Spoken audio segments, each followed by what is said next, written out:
We've also gotten used to the position of the sun at a given hour. For example, when the sun is directly overhead, we know it should be about 12 noon.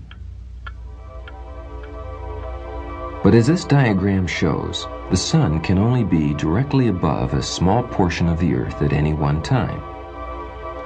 If you lived in the middle city, the sun would be directly over your head.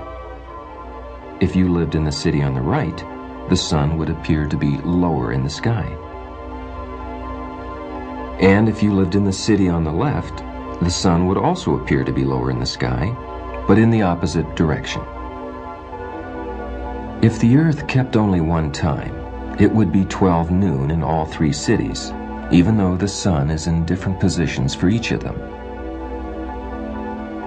This would seem strange to the people living in the cities on the right and left, because the sun would not be where they would expect it to be at noon. And that's why we have time zones, where different areas of the earth keep different times.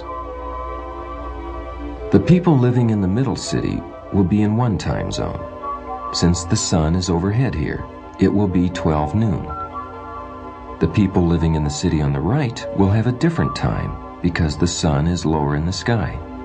Here it will be 1 o'clock, and the sun will be right where it's supposed to be at 1 o'clock. The people living in the city on the left will be in another time zone. Here it will be 11 o'clock. 3 different times for 3 different cities, because the sun is in a different position in the sky for each of the cities.